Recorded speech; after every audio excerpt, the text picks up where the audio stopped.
पाटील साहेब, आज अधिवेशन संपल्यानंतर मंत्री आपल्या भेटीला या ठिकाणी येणार आहेत. आपल्याला त्याची काही माहिती देण्यात आली? हो, येणार आहेत. माहिती नाही दिली पण येणार आहेत. त्यांनी येणं सुद्धा आवश्यक होतं.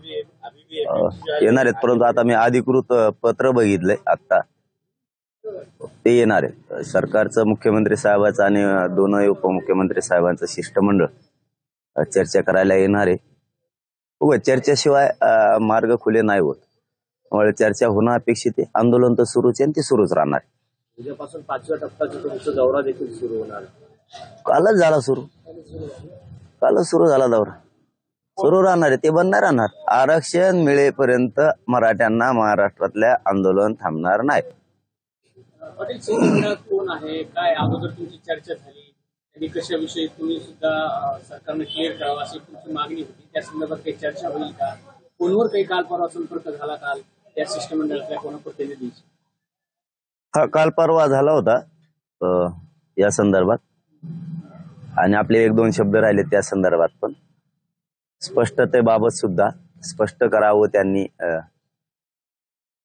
केलेल्या घोषणेबद्दल. तर आज प्रत्यक्ष आलेत, आता प्रत्यक्ष चर्चा करू. कोण कोण येणार आहेत त्यामध्ये? गिरीश महाजन साहेब एक आलेत, उदय सामंत साहेब, आणखीन 1-2 कोणी, आणखीन नाव डिक्लेअर नाही झालेत, पण 1-2 घंट्यात होणार आहे. काय वाटतं तुम्हाला की शिष्टमंडळ जे आहे ते आंतरवालीत तुमच्या चर्चा करण्यासाठी येणार आहे? 24 तारखेची डेडलाईन पण संपत आलेली आहे. GR घेऊन येतील असं तुम्हाला वाटतंय? नाही, ते चर्चेला आलेत. GR कसा उलटा सुलटा आलती? उलटा सुलटा कसा आणते? चर्चा करायला लागल. काय आहे, आमचं काय म्हणणं आहे, त्यांचं काय म्हणणं आहे, चर्चेशिवाय कसं शक्य आहे? त्यामुळे चर्चेतून मार्ग निघतो. ते चर्चेला यायला लागलेत, आणि आरक्षण हा आमचा मूळ उद्देश आहे. आंदोलन त्यासाठी उभा आहे, ते आम्ही मिळवणार आहे. कच्चा ड्रॉप घेऊन तुम्हाला चर्चा करणार नाही, मग ते मला माहित नाही. कच्चा ड्रॉप घेऊन येणार असते येतील ना. चर्चा तर होणं अपेक्षित आहे. मी स्पष्टच सांगितलं, चर्चेतून मार्ग निघतात आणि चर्चा करणं आवश्यक असतं. कारण मराठा हा खूप मोठा समुदाय या राज्यातला. प्रश्न अस्तित्वाचा आहे मराठा समाजाच्या लेकरांच्या. त्यामुळे चर्चा होणं अपेक्षित आहे. तर मार्ग निघल. कशी चर्चा आहे, काय आहे, घोषणा काय केली, अंमलबजावणी कधी होणार आहे, कशी होणार आहे, त्याचा लाभ कोणाकोणाला होणार आहे, त्या लाभधारक नेमका कोण, ही स्पष्ट होणं खूप गरजेचं आहे. आणि ते स्पष्ट आज होईल असं वाटतंय. नसतं आंदोलन सुरू आहे, पण 100% सांगतो 24च्या आत महाराष्ट्रातल्या मराठ्याला आरक्षण मिळणार. नाही मिळलं तर आम्ही सज्ज आहे. प्रमाणपत्र वाटपाला सुरुवात देखील झालेली आहे. जवळपास 3,500 प्रमाणपत्र मराठवाड्यामध्ये वाटले देखील. मराठवाडा तर मागं पडलाय ना. सगळ्याच बांधवांचं कल्याण झालंय, व्हायला पण पाहिजे. लढाच महाराष्ट्रातल्या मराठ्यांसाठी उभा आहे, पण मराठवाड्यात कसं काय सापडे नाहीत का? अधिकारी जाणून बुजून प्रमाणपत्र शोधासाठी टाळाटाळ करतात हे आमच्या लक्षात आहे. महाराष्ट्रातला एकही मराठा न राहायला पाहिजे, या आंदोलनाचा उद्देश. आरक्षणाचा वाचून वंचित नाही राहायला पाहिजे, या आंदोलनाचा हाच उद्देश, आणि तो पूर्ण करण्याशिवाय आंदोलन थांबत नाही. संभाजीनगरमध्ये काही तरुणांनी प्रमाणपत्रासाठी अर्ज केला होता, मात्र त्यांची कोणती प्रमाणपत्र दाखले देण्याचं रिजेक्ट करण्यात. अर्ज केला होता, नोंदी होत्या, नोंदी असतात, त्यांना रिजेक्ट करतात. अच्छा, बघतो मी, ते माहिती घेतो काय कशामुळे रिजेक्ट केलं. हेच प्रॉब्लेम व्हायला लागलेत. एकीकडून सांगायचं मराठ्यांना आरक्षण द्यायला होती, एकीकडून सांगायचं नोंदी सापडायला लागलो होता, तुम्ही मग रिजेक्ट करायला लागले तुमच्या म्हणण्यानुसार. आता मला अधिकृत माहिती नाही.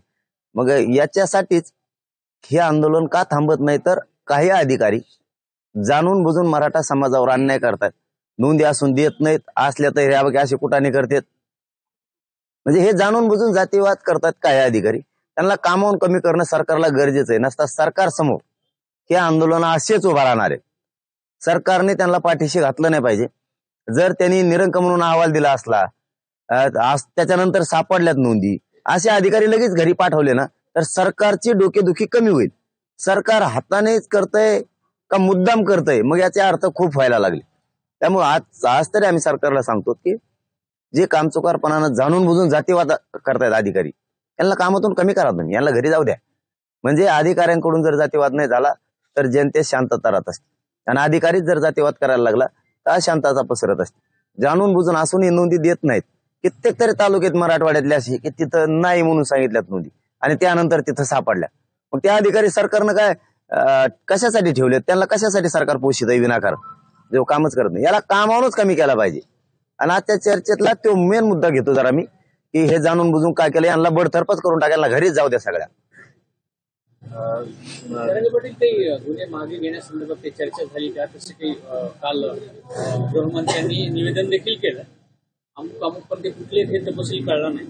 मराठा आरक्षण आंदोलनातलीच ती गुन्हे मागे घेतल्याचं त्यांनी सांगितलं. त्या आकडेवारी देखील त्यांनी सादर केली. कुठले हे आमच्याकडून माहिती नाही, पण तुमच्यापर्यंत आहे काय? नाही, माझ्यापर्यंत सुद्धा नाही. पण आता ते आल्याच्या नंतर आपण विचारू. आणि असे थोडे तिडके कशाला घेता उगाच, एकदा बोलल्याप्रमाणे करून टाका. कारण काय असतं, जनता तुमची आहे, तुम्ही जनतेचे, कशाला अर्धवट हुकं गुतून ठेवता. घ्या ना, सगळेच जे ठरलंय त्याप्रमाणे करून टाका.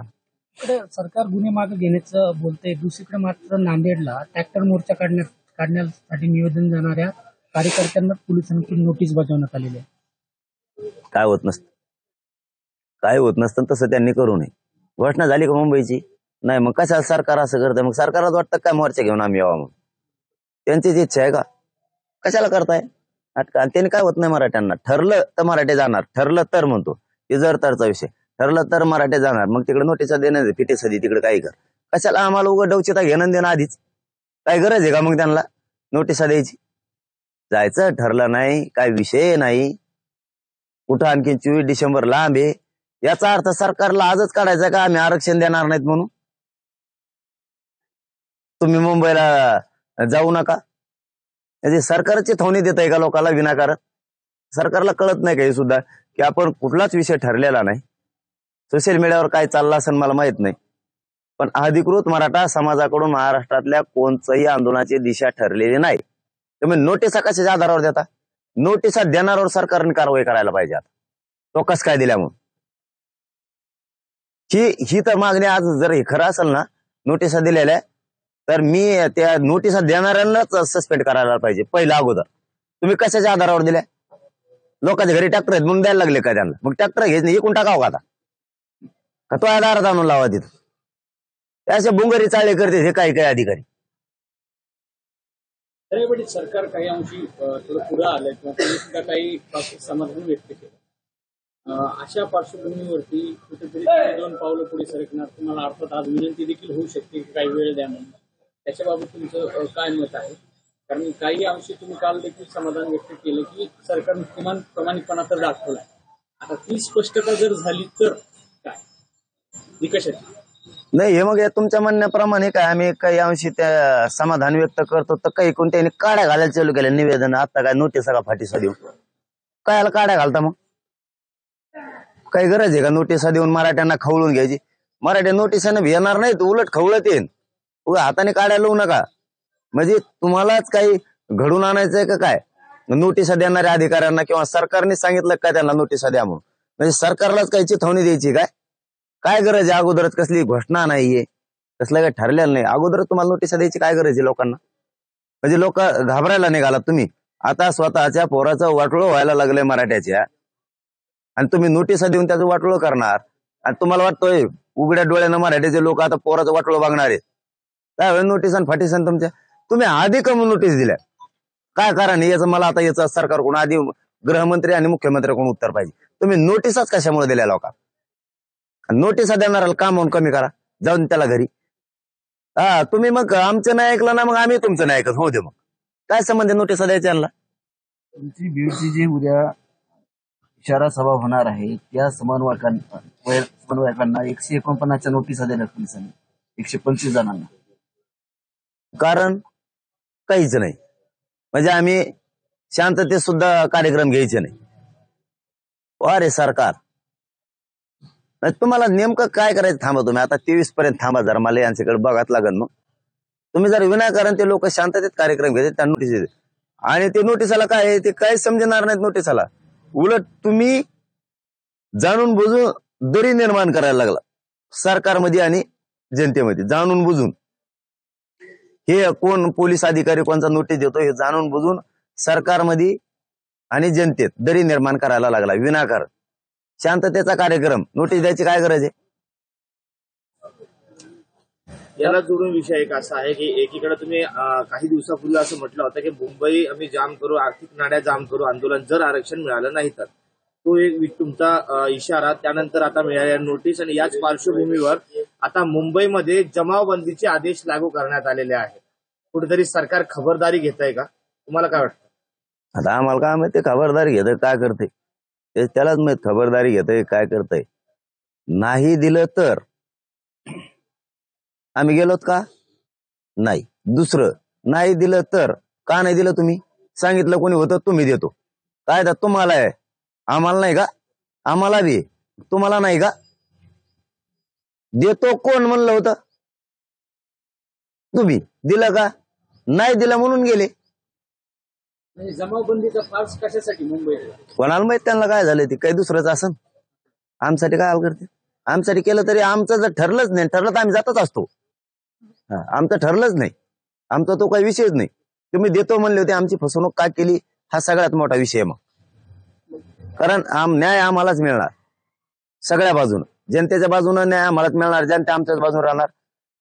सरकार म्हणून किंवा न्याय देवता म्हणून, न्याय मंदिर म्हणून ते सुद्धा आमच्याच बाजून राहणार. कारण हे देतो म्हणले होते, यांनी आमची फसवणूक केली. जर यांनी नाही दिलं तर, कारण यांनी फसवणूक केली सगळीकडून, जनता म्हणून आम्हाला न्याय मिळेल आणि द्यावाच लागणार. पण जरांगे पाटील, मुंबईला काही गनिमी कावा करायचा का तुम्हाला, असं नाही म्हणून त्याचीच खबरदारी घेते का सरकार? आणि गनेम कावा कावा करतो आम्ही, सगळं ओपनच बोलतो तुमच्या पुढं. आता आम्ही 23ला सांगूच म्हणलं ना, त्याला आता गनेम कावा थोडं म्हणता येणार आहे. काय असेल ते 23ला सांगू आम्ही ओपन. त्याच्यानंतर काय तुम्हाला अपेक्षित आहे. पण मला सांगा, काय नोटीसची गरज आहे? मुंबईला जाऊ नका म्हणून नोटीस देता काय तुम्ही आम्हाला? कशामुळं तुम्ही कशामुळे नोटीस देणार आम्हाला? बरं त्याच्यानंतर ठरलं जर तरचा विषय, मग मुंबईला जाऊ नका म्हणता तुम्ही आम्हाला? काय जमावबंदी फमावबंदी काय लावली? जमावबंदी मग कसं बघायचं आम्ही? सहल कशी कसं बघायचं मग? वाटून असं अंतर ठेवून 2-2 फुटाचं लावा दंड किंवा मग आमच्या मध्ये तुटक तुटक राहा म्हणून काय डोका लावतात.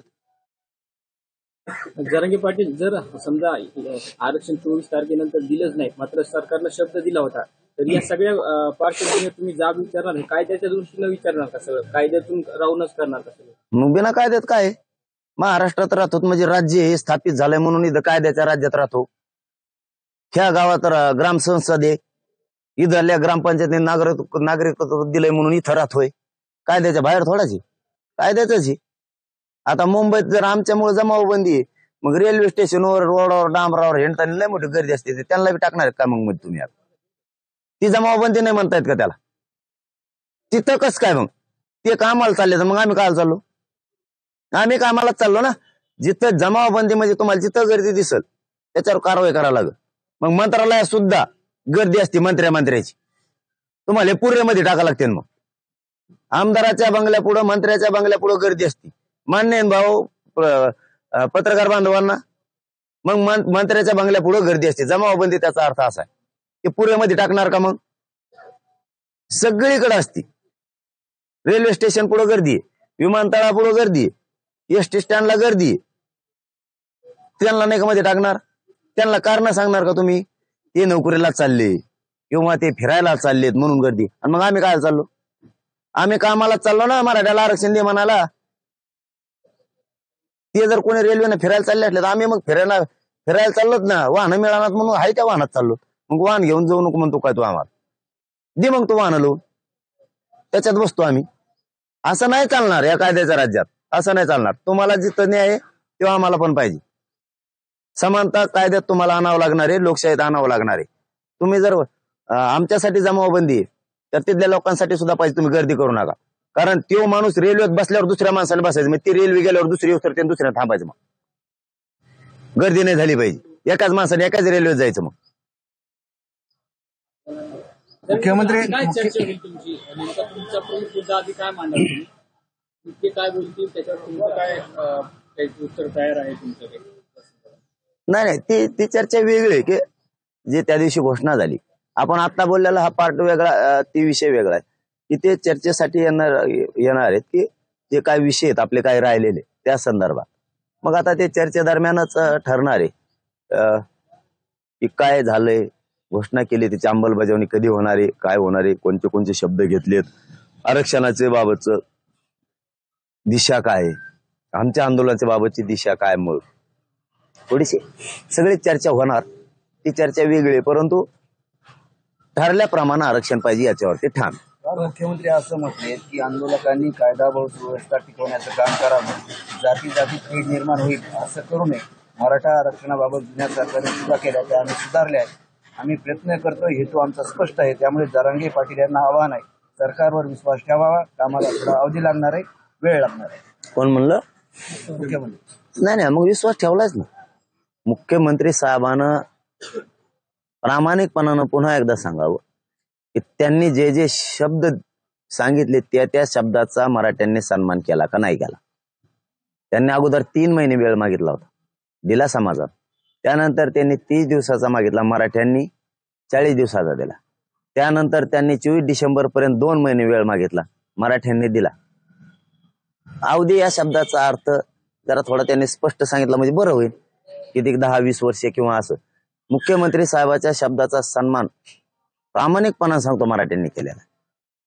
त्यांना कधीच मराठ्यांनी वापस पाठवलं नाही, कधीच. त्यांचा सन्मान करूनच वापस पाठवलं. मग आता जे ठरलं तेच द्या असं म्हणणं आहे. आता अवधी लागायचं कारण नाही. तुम्ही बोलले होते म्हणजे तुमचे आलेलं मंत्रिमंडळ शिष्टमंडळ कायदा पारित करायला आपल्याला आधार लागणार. आधार तुम्हाला मिळालाय, तुम्हाला तितका वेळ दिलाय, जवळपास 6.5-7 महिन्याचा वेळ दिला सलग. मग आता तुमच्या शब्दाचा मान सन्मान केलेला, आता अवधी कशासाठी? आता तुम्ही मराठ्यांचं मन जिंकणं गरजेचं आहे. देऊन बोललेला शब्द मी खरा करून दाखवला हे तुम्ही म्हणलं पाहिजे. 24 डिसेंबरच्या आत महाराष्ट्रातल्या मराठ्याला आरक्षण दिलं. आता तुमची बाजू आहे, डोक्यावर घेऊन नाचन मराठा. आता नको पण अवधीचा बहाणा नको. तुम्ही दिलेल्या वेळाचं फलित सुद्धा काही अंशी सरकारनं दिलं ना तुम्हाला. आता फक्त त्या निकषाच्या गोष्टी आहेत आणि अर्थात तो कायद्याचा भाग आहे किंवा तो GR सुद्धा निघू शकेल, तोच ऑप्शन असतो मला वाटतं. हा, पण आता त्याच्यावर चर्चा आज होईल, आज मार्ग निघल असं मला 100% खात्री आहे. परंतु ठरल्याप्रमाणे मार्ग निघला पाहिजे यावर आम्ही ठाम आहेत आणि ठाम राहणार आहे. पण दादा, आता असं आहे की आज नांदेड दौऱ्यावर होते चंद्रशेखर बावनकुळे, भाजपचे प्रदेशाध्यक्ष.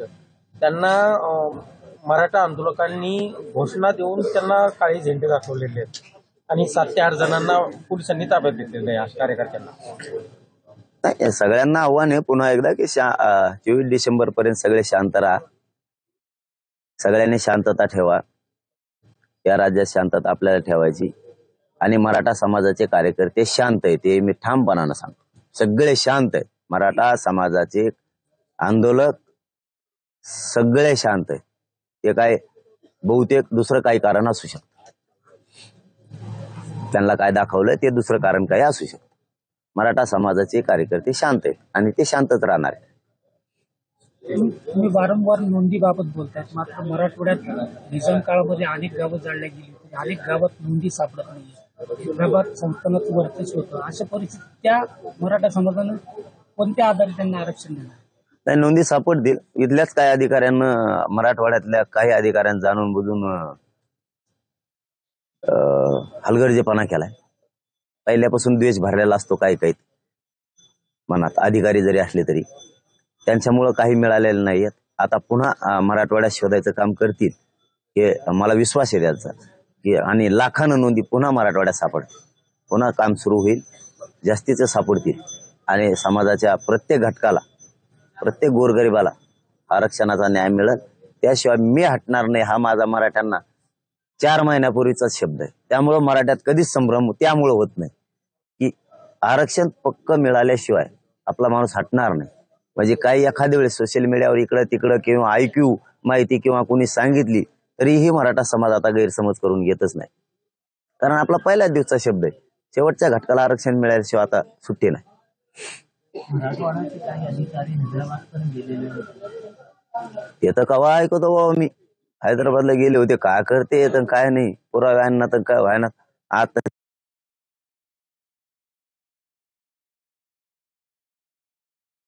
निजामकालीन प्रॉपर्टीचे दस्तावेज सापडतात, मात्र मराठ्यांच्या आरक्षणाच्या ज्या नोंदी आहेत त्या सापडत नाही.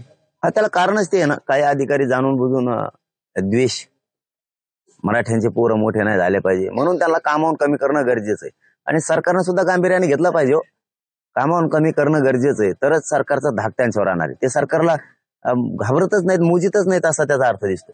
किती वेळेस सांगितलं तरी ते ऐकत नाहीत आणि सरकार बी नुसते मान हलवित आहे. तर याचं सरकारच डॅमेज होणार आहे. जनतेच्या लक्षात येते सरकारला साधे छोटे छोटे अधिकारी सुद्धा भेट नाहीत. बरं पटेल, म्हणजे आपले मग म्हटल्याप्रमाणे काही लोक अधिकारी सरकारनं तुमच्याकडे तरी दुरावा निर्माण करण्याचा प्रयत्न करतायत असं तुम्हाला वास का होऊ लागला? सरकारनं ते शोधायला पाहिजे, कारण घडलंय तसं. खूप तालुके असे आहेत की तिथं नाही म्हणून अहवाल पाठवलेले आणि त्याच्यानंतर खाजगीत शोधले तर सापडले आणि ते सरकारनं मान्य सुद्धा केले ते पुरावे. याचा अर्थ असा होतो की जाणून बुजून कामचोकारपणा करायचा, पगार मात्र जनतेच्या पैशातून घ्यायचा, हे चालतं.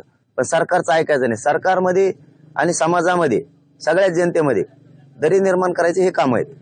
पुराव्याच्या बाबतीत असेल का अजून इतर बाबतीत सुद्धा? सगळ्या बाबतीत बी असू शकतं. आता शोध घ्यावायला सुरुवात करावंच लागणार. बाकीच्या बाबतीतही तसं असू शकतं.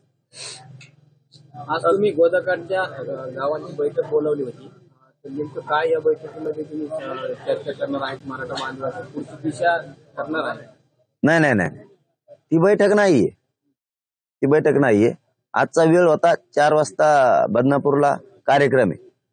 त्या कार्यक्रमाला जाण्याच्या अगोदर एक आंदोलन सुरू झाल्यापासून गोदा पट्ट्यातल्या माणसाशी बोलणं होईना, चर्चा होईना, त्यांच्याकडे माझंही जाणं होईना.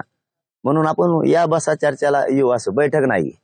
चर्चेसाठी आमचं एकमेकाशी, कारण 123 गावानं खूप मेहनत घेतलेली आणि ती मी म्हणतोय मी माझ्यासाठी मी नाही विसरू शकत, वैयक्तिक मी नाही विसरू शकत. त्यामुळं ती आठवण आली, म्हणलं सगळ्यांना बोलवा रे, आपण थोडी चर्चा करू बसू. 123 गावाचं त्यासाठी. मग काहीला कामं असतील येतील, काहीला नसतील ते येतील. मग अचानक निरोप गेलेला आहे. जे 10, 20, 50 जमतील तेवढंच गोदा पट्ट्यातल्या 123 गाव चर्चा. बैठक म्हणल्याच्या नंतर मग ती दुसरीकडे ठेवायला लागते आम्हाला, कारण ती 123 गावाची बैठक लय मोठी आणि ती आपण बघितलेली वेळोवेळी. ती 123 गावाची बैठक म्हणलं की जागाच पुरत नाहीत. पाटील साहेब, कालचा एक तुमचा जो विषय चर्चेला गेला होता की त्याचा नेमका तो विषय काय होता की निवडणुका होऊ देणार नाही म्हणून?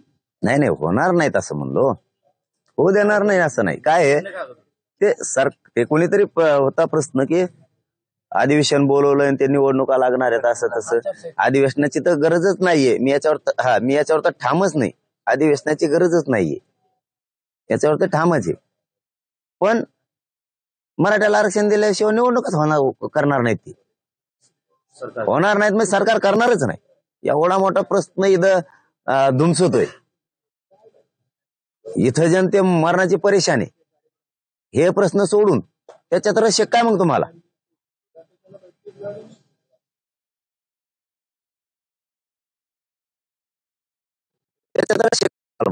एवढा मोठा प्रश्न इथं लोकांच्या लेकरांचे मुर्दे पडायला लागलेत. प्रश्न सोडायचे सोडून तुम्ही सरकारच आहेत ना. आत्ता प्रश्न सोडा, सरकारने प्रश्न सोडायचा जनतेने केलेल्या मागणीचे.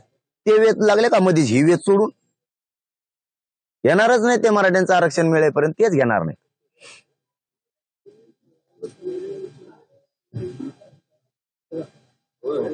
ओके, धन्यवाद. लोकशाही मराठी ऐका, पहा, जागरूक रहा.